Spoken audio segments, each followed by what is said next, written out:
creating a framework for developing a research-ready institution to create global recognized and ranking institutions.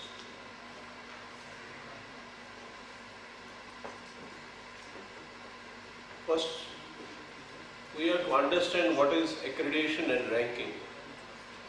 Every institute goes the process of assessment, accreditation and ranking. We have different processes of ranking. Some education ranking websites are top university, Times Higher Education, QS ranking. I will be talking about the few which are globally accepted ranking system.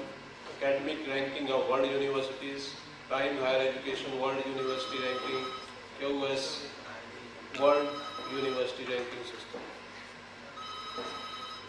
It is very important to understand how do they rank an institute. Where research is important, where the research component comes. So if you look at ARWU ranking system, they give weightage to prize awards like Nobel laureates, field medalists, and in the process you will find that institute like Indian Institute of Sciences, which is one of the topmost science institute of the country, it will find a place maybe around 400, and this gives very high quality, and this will give weightage to very high quality publication and influential research. That means the influence of the research, that is through the citation index which you can have. If you look at the various universities like Harvard, Stanford, these are MIT, University of California, Cambridge, Princeton, these are top ranked universities which you see as per the ARWU. The other important higher education system, that is Times Higher Education World University Ranking System, that give weightage, 30% weightage to the teaching. Research 30%, citation 30%. So you see, it's up to 60% it gives weightage to the research, right? So this has, we say, slightly more on teaching than ARWU and then the other systems. So weightage is 60% of the research. And if you look at QS World Ranking, that gives academic reputation of 40%, employment reputation 10%, the student to faculty ratio 20%, so citation 20%, international faculty ratio 5%.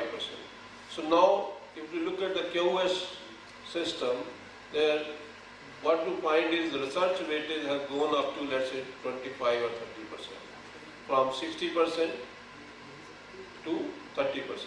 So here in this system, you will find few universities of India where you will find that they can find a place in the 200 place or things like that. Still, you will find that the universities which are the best, they will occupy the best place, whatever the system you come. So that is one of the index you might is the best you will always find on the best. So ranking significance is to improve the quality of education institution, and the existing ranking systems are helping, in fact, only the already highly ranked universities, because the students go for the universities which are top ranked. They look at the rank and then they apply for the university. If they find that admission in the better ranked university, they will go to that university. So students are really now bothering about the ranks of the university. And in the process, the government of India through MHRD this year has started the NIF. The Ministry of Human Resources started National Institutional Ranking Framework, and from this year they have introduced the ranking system for the colleges and the universities, and in fact in the April 2016 they declared the results. And this will be a continuous process, and it is a very good step because we have to first understand what is the importance of the ranking, and only then we can look for its competition with the global ranking. So how to create basically the research-ready institution? We now understand what is the importance of research if you want to be globally ranked institute. 60% weightage is up to the research, right? So how you can create a research-ready institute? Research-ready institute you cannot create unless you have the manpower.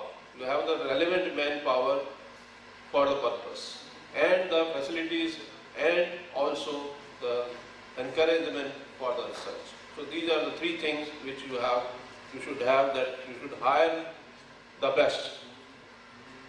You should give the weightage to the high quality research, through which you can measure to the basically their index journals, and you can measure through the, let's say, impact factors of the journals and H index, and there are various index available. And you should not, I will say again say that it should not be just based on the numbers, and you have to really see whether the work was the person which has come is because of the collaboration or the creativity, or let's say a person has some originality in himself or not. You can also hire eminent and outstanding scholars, hire superintendent professors, as morning the professor said that every institution in India has expiry date. Here, you should encourage the participation in conferences and seminars, as you can only develop the vision only if you see the things happening. You can go from one place to another only if you attend the various conferences and seminars. So if you participate, you will learn the things, you will see how the work is going on, which kind of work is going on, and it may change your vision.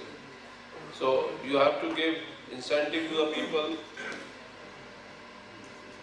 You should give the incentive for raising the money through the grants, relaxation in the teaching and administrative workload. This is very important for, I'll say, the private institution. The private institutions hire the teachers, give the teaching job, and still they use it for all from 9 to 5 for their administrative jobs and so on.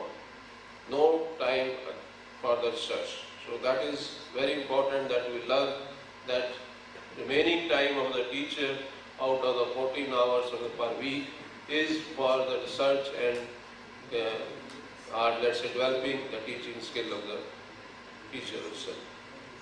So you have to know the talent list and congratulate them. That's again basically to encourage them. You should give them the research freedom, and you should have a belief in them that they are continuing. It's not necessary that the person, you will find that they don't output any paper or research paper in 6 months or 1 year.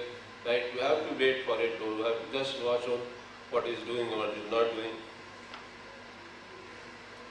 So basically developing an institution or research ready is all depends upon how you choose the manpower, and I say if you choose the right kind of manpower, the rest of the things he will himself will arrange and manage.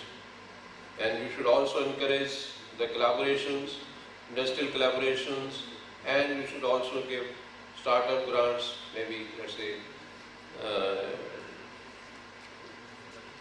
for the institution to build, let's say, entrepreneurial ecosystem from the scratch. You can also give startup grant for the incubation centers and so on.